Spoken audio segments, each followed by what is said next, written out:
ఇకపై మీకు ఇష్టమైన ఫేవరెట్ సీరియల్స్ యొక్క ఫుల్ ఎపిసోడ్స్ యూట్యూబ్లో అందుబాటులో ఉండవు. కేవలం సన్నెక్స్లో మాత్రమే ఫ్రీగా చూడొచ్చు. పల్లెటూరు పరిసరాలు చూసొస్తే బాగుంటుందిగా. నువ్వు వీళ్ళతో కలిసి వెళ్ళిరా. లేదంకుల్, చెప్పానుగా స్కూల్ వాళ్ళు ఫోన్ చేశారని. ఊరికొచ్చానని నువ్వేగా చెప్పావు. ఒక్కరోజు వెళ్ళొచ్చేదానికి ఏముందిలే బాబు, వెళ్ళిరా.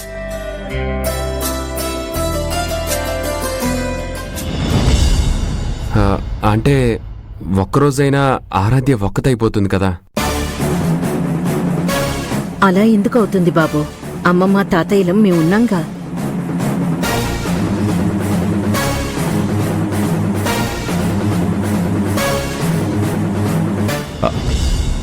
ఏంటయ్యా ఆలోచిస్తున్నావు? వెళ్ళిరా. ఆరాధ్యను మేం చూసుకుంటాం, సరేనా? వెళ్ళిరా. అలాగే అంకుల్. ఏమా సంతోషంగా వెళ్ళిరండి. మీ చెల్లెల్ని అడిగానని చెప్పాం. అలాగే బాబాయ్. నువ్వురా. చిన్న సుబ్బారాయుడు, స్కూల్ ఎలా ఉంది? ఎలా ఉంటే ఏంట్లే తాతయ్య. అయినా నాతో పాటు స్కూల్ కి ఆరాధ్య రావటం లేదు కదా. ఆరాధ్య నాతో స్కూల్ కి రానందుకు నాకెంత బాధగా ఉందో తెలుసా? అలా అంటే ఎలా చిన్న సుబ్బారాయుడు? ఇదేమీ హైదరాబాద్ కాదు కదా. రోజు ఆరాధ్య నీతో స్కూలుకు రావడానికి. ఎంతైనా తను మన అతిథిరా. ఓ 2 రోజులుంటుంది, వెళ్ళిపోతుంది. నువ్వొక పని చేయి, ఇక్కడ స్కూల్లోనే కొంతమంది పిల్లలతో స్నేహం చేయి. అప్పుడు ఆరాధ్య లేదన్న దిగులు నీకుండదు, సరేనా? సరేలే. ముద్దు పెట్టు. ఇంకెప్పుడు బాధపడకూడదు, ధైర్యంగా ఉండాలి. పదం పద.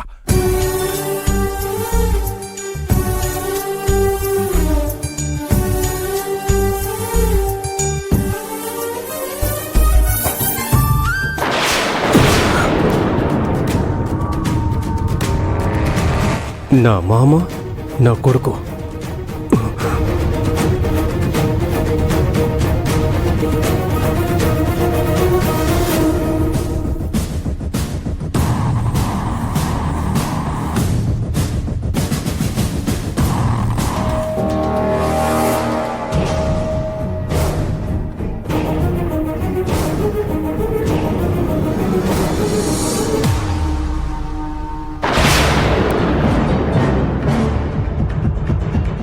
బాప్రే, నా కొడుకు స్కూల్ డ్రెస్ వేశాడు, స్కూల్ బ్యాగు తగిలించాడు.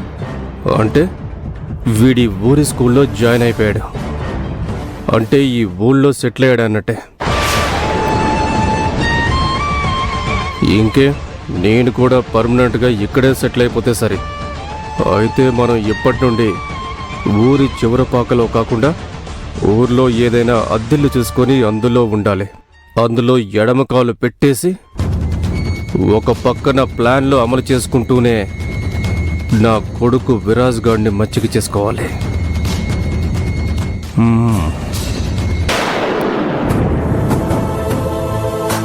ఏంటమ్మా, ఏమైంది?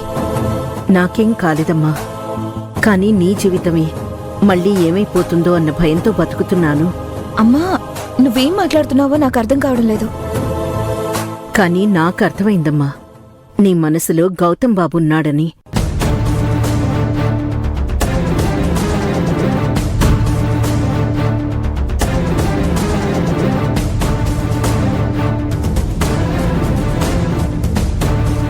అమ్మా. అవునమ్మా, నువ్వు చెప్పకపోయినా నేను తెలుసుకోగలను. కన్న తల్లిని కదా. కానీ ఏం చేయను, మీ నాన్నతో నేను కూడా చెప్పి చూశా,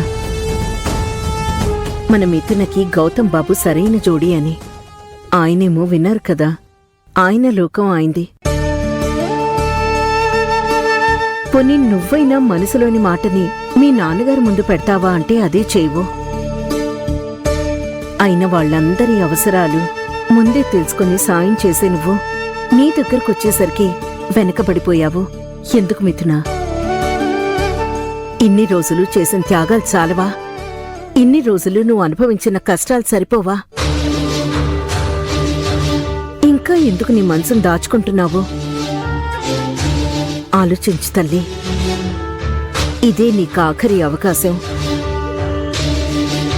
నీ స్నేహితురాలి రూపంలో ఆ దేవుడే నీకే అవకాశం ఇచ్చినట్టున్నాడు. దీన్ని సద్వినియోగం చేసుకోమ్మా.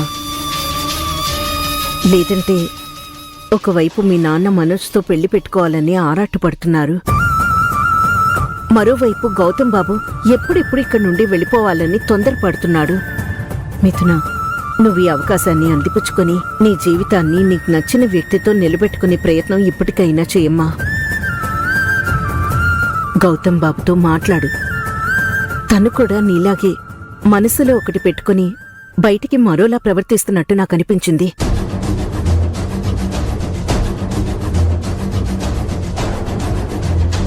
మిథున, నువ్వు తిరిగొచ్చేలోపు గౌతమ్ బాబు మనసు గెలుచుకుని వస్తే మీ నాన్నతో నేను ధైర్యంగా మాట్లాడతాను, సరేనా?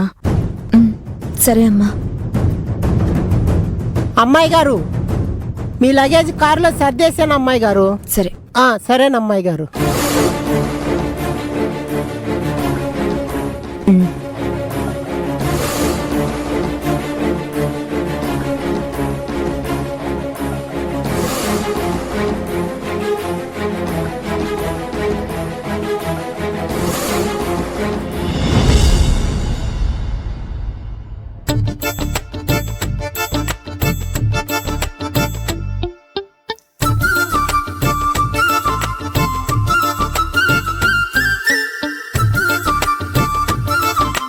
ఏంటి గౌతమ్ గారు, ఎంతసేపు ఇలా? ఏమైందండి? కార్ ఎక్కినప్పటి నుంచి మాట్లాడితే ఫైన్ వేస్తారేమో అన్నట్టుగా సైలెంట్ గా ఉన్నారు కదా. అలాంటిదేం లేదండి.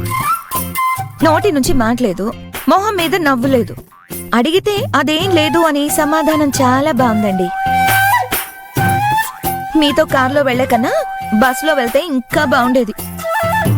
ఏ బస్ స్టాండ్ లోనైనా కార్ ఆపుతాను, మీరు కార్ తీసుకొని వెనక్కి వెళ్ళండి. అయ్యో, ఎందుకండి? నేను అక్కడి నుండి బస్సులో వెళ్తాను. బస్సులో మీరు ఒంటరిగా వెళ్ళకూడదనే కదండి అంకుల్ కార్ ఇచ్చి నన్ను తోడుగా పంపింది.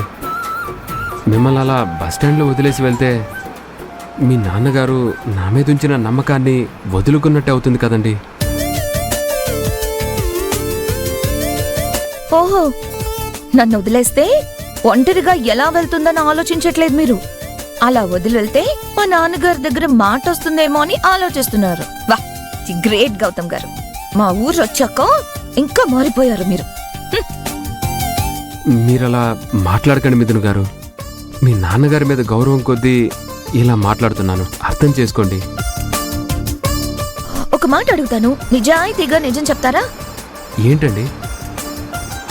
మా నాన్నగారు చెప్పారని వచ్చారా? నా మీద అభిమానంతో రాలేదా? అయ్యో, మీ మీద అభిమానం ఉందండి, కాకపోతే మీ నాన్నగారు చెప్పారనే వచ్చాను.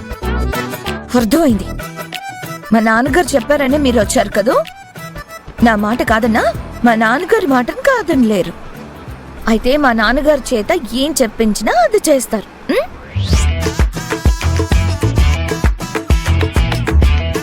అయ్యో మిథున్ గారు, మీరు ఏదేదో మాట్లాడుతున్నారండి. అందుకే మీతో ఏం మాట్లాడితే ఏమవుతుందో అర్థం కాక సైలెంట్గా ఉన్నాను.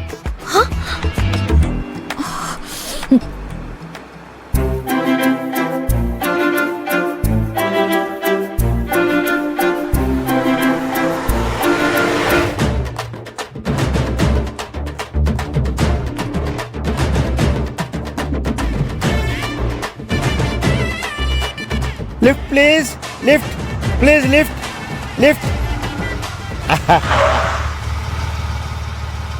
ఎందుకండి ఆపారు? లిఫ్ట్ అడుగుతున్నారు కదా.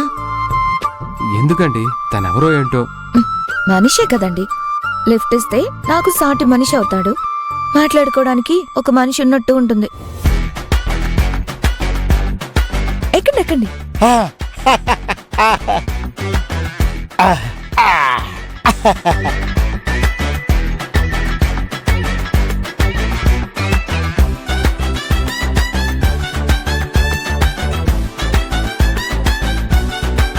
Thanks bro.